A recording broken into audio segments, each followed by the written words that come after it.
Pozdravljeni.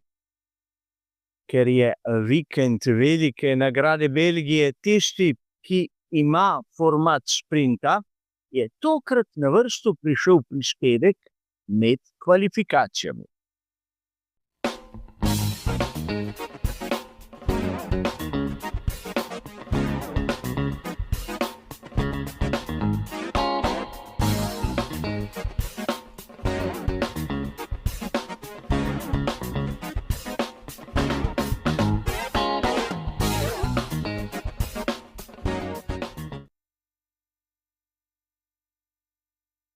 Tudi tokratni prispevek bo kot običajno razdeljen na dva poglavitna dela, kjer si bomo v prvem ogledali tehnične novosti ter zanimivosti, medtem ko v drugem bomo skušali razumeti ono pravo razmerje sil pred kvalifikacijami za samo nedeljsko dirko za veliko nagrado.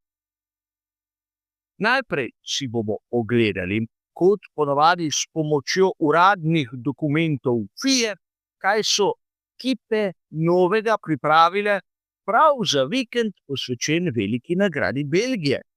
In imamo kar nekaj zanimivih novosti. Začeli bomo pri McLarenu, kjer imamo nov zadnji aerodinamični stabilizator, kjer je bistvo to, da je čelna površina manjša, zato nižji zračni upor in posledično bi lahko sklepali višja končna hitrost. Čeprav bomo videli, da v nadaljevanju, da morda ni prav tako. Druga ekipa, ki je pripeljala kar nekaj novosti, je Scuderia Ferrari.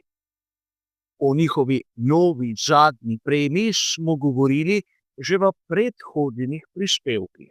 Ampak tu imajo tudi nov profil zadnjega aerodinamičnega stabilizatorja, ki spominja na rešitve, ki smo jih videli že nekje tam v sezoni 2024. Ampak zopet podobno kot pri McLarenu gre za rešitev, ki ima nižji zračni upor. Pri Red Bullu lahko vidimo kar nekaj zanimivih podrobnosti. Prednji aerodinamični stabilizator ima drugačni kot tako glavnega kot pomožnih profilov. Medtem ko na prednji premi vidimo izjemno zanimivo obliko tiste kože iz ogljikovih vlaken, ki v bistvu prekriva nosilno strukturo. Imamo seveda tudi manjše spremembe tam na tistem profilu, ki se nahaja na samih zadnjih zavornih košarah, in imamo tudi spremembo na bočnih strukturah, kar naj bi pomagalo pri sami zanesljivosti bolida, torej lahko bi prevedli, kar se tiče samega hlajenja bolida RB21. Pri tovarniški ekipi Mercedes lahko vidimo na prednjem aerodinamičnem stabilizatorju novi končni plošči. In seveda imamo tudi spremembe profila na zadnjih košarah, kar pa je, kot sem že omenil, malenkost. Zanimive spremembe so tiste, ki jih lahko vidimo pri ekipi Aston Martin.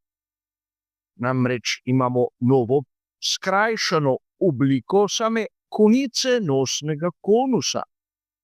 Poleg tega so morali prilagoditi tudi profile prednjega aerodinamičnega stabilizatorja, da so lahko strukturo vpeli v ta nov nosni konus.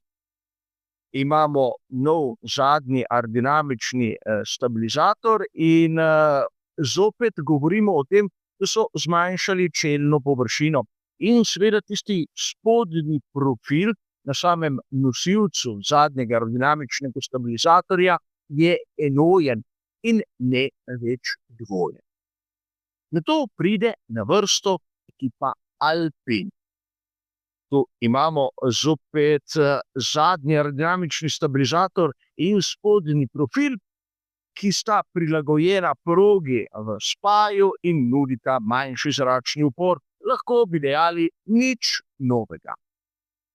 Pri ekipi Racing Bulls imamo drugačno obliko pomožnega profila zadnjega aerodinamičnega stabilizatorja, torej zgornji profil, tisti, ki odpira DRS, imamo nov difuzor in seveda popravek na tistem majhnem profilu na sami zavorni košari zadaj. In na koncu Williams. Tudi pri Williamsu morda nismo pričakovali toliko sprememb, ampak imamo spremembe tako na tistih vstopnih kanalih v Venturije kanale, kot tudi na samem robu dna. Pri Williamsu trpijo že mnogo časa glede visokih temperatur pod pokrovom, zato so spremenili rahlo obliko tistih bočnih hladilnih rež in seveda tudi pokrov samega pogonskega sklopa. Zopet zaradi hlajenja, kar nekako bi moralo povečati zanesljivost. In kar se tiče seveda tistih sprememb, ki so jih ekipe prijavile FIA, je to vse in lahko bi dejali kar mnogo. Ampak pred začetkom vikenda smo lahko na poročilu prebrali, da so pri McLarenu in pri Aston Martinu Lansa Strolla zamenjali pogonske sklope brez kakršnih koli kazni, ampak če se spomnite našega uvodnega prispevka, sem tam poudaril, kako pomembno je imeti na tej progi nov svež pogonski sklop. Oscar Piastri je v bistvu zamenjal dobesedno vse, kar se šteje, ampak ni še prešel tiste magične meje, zato kot sem povedal, nobenih kazni, nobenih seveda pribitkov na samem štartnem razporedu. Videli smo edini prosti trening in seveda kvalifikacije za sobotni sprint. In najprej bi se tu rad ustavil za trenutek pri prostih treningih, kjer smo videli, da je bil Oscar Piastri najhitrejši, ampak pomembno je nekaj drugega. Pogledati najprej, kdo je bil najboljši v posameznem sektorju, ker vidimo, da je bil Piastri najboljši v drugem tehničnem sektorju, tistemu, ki začne po ravnini Kemel. In seveda tu moramo dodati še nekaj. Če pogledamo končne hitrosti, Oscar Piastri ni pri vrhu. In če se spomnite, pri samih tehničnih novostih smo govorili o tem, da McLaren ima nov zadnji aerodinamični profil, ki naj bi nudil manj upora in seveda višjo končno hitrost, ampak vseeno, tu smo lahko videli, da so nastavitve še zmeraj drugačne, takšne za več oprijema, ki seveda v drugem sektorju nudijo določeno prednost. Torej, drugi sektor morda ključen za doseganje dobrega časa na krog. Ampak kvalifikacije za sam sprint so pokazale kar nekaj zanimivih iztočnic. Prvič, videli smo, da dva prvokategornika, Andrea Kimi Antonelli in Lewis Hamilton, sta izpadla v prvem delu kvalifikacije. In seveda šlo je za napake, ki so lahko posledica tudi nestabilnega bolida. Posebej zanimivo je bilo videti Lewisa Hamiltona. Tu je treba dodati, da Ferrari je res na snemalnem dnevu testiral novo opremo, ampak z enim prostim treningom niso imeli priložnosti dobiti one prave nastavitve. Je bilo modro debitirati s tem novim delom tu v Belgiji. Ne vem, bomo videli v nadaljevanju vikenda, ampak kot običajno sem rahlo skeptičen. Na to bi lahko dejali, da smo videli, koliko dobesedno outsiderjev je prišlo na koncu v zadnji del kvalifikacije. Sainz, Bortoleto, Ocon, Berman, Gasly je že skoraj stalnica v tisti skupini najboljših 10. Ampak izpadel je, na primer, Russell v drugem delu, In treba je povedati, da naprimer Yuki Tsunoda je zopet bil za Liamom Lawsonom, ki je seveda izpadel tudi v drugem delu, medtem ko Yuki Tsunoda ne dokaže tiste forme, ki bi jo pričakovali. Naprimer Hadjar je prišel v zadnji del in seveda tam zasedel bolj nizka mesta. A glavno je nekaj drugega. Pogledati, kdo je na vrhu. Vidimo, da zopet Oscar Piastri, ampak ima več kot 40 prednosti pred Maxom Verstappenom in Maxa, kot sem že mnogokrat poudaril, nikoli, in ponavljam, nikoli ne smemo dati na nek stranski tir ali pozabiti na njega.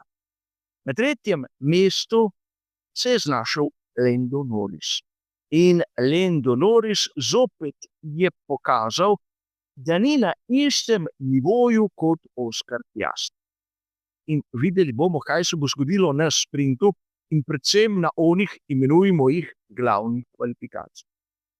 Na četrtem mestu Charles Leclerc. A tu se lahko začnemo spraševati, koliko pravih konkurentov je imel Charles Leclerc na tokratnih kvalifikacijah za sprint in koliko direktnih nasprotnikov je prehitel. Razumem, da na prvi pogled izgleda zadeva bistveno boljše, kot je v resnici, ampak to, da je bil Leclerc boljši, naprimer od Sainza v Williamsu, po mojem ni vzpodbudno. Nova zadnja prema je nekako obljubljala nekaj več. In kaj lahko pričakujemo od onih glavnih kvalifikacij? Zopet oba McLarena spredaj in v boju z njima seveda Max Verstappen z Red Bullom. Vsi ostali daleč zadaj. Ampak potem, kar je pokazal Oscar Piastri, bi lahko še enkrat ponovil vajo in v bistvu zopet napravil takšno razliko. Kaj pa sprint kot tak? Seveda, ker gre za skrajšano obliko dirke, tu ne smemo pričakovati, da bo prišlo do kakšnih gromozanskih sprememb, ukolikor bodo vozniki štartali vsaj dostojno. Seveda, Max Verstappen bi lahko ogrozil Oscarja Piastrija predvsem v prvih metrih, ampak menim, da je McLaren hitrejši in na progi v Spa-Francorchamps se lahko zgodi marsikaj. Ampak Oscar Piastri nima visoke končne hitrosti, vsaj tako je pokazal tisti prosti trening, in na ravnini, kot je Kemmel, s pomočjo sistema DRS, bi lahko nekdo tudi prišel mimo in ga prehitel. Ampak sprint je sprint in točke, ki se podelijo na sprintu, niso tako pomembne v tisti optiki celotnega svetovnega prvenstva Formule 1. Ampak, kot ponavadi, videli bomo skupaj, kaj se bo zgodilo. Za naš prispevek med kvalifikacijami bo pa to vse. Hvala za vašo pozornost in nasvidenje.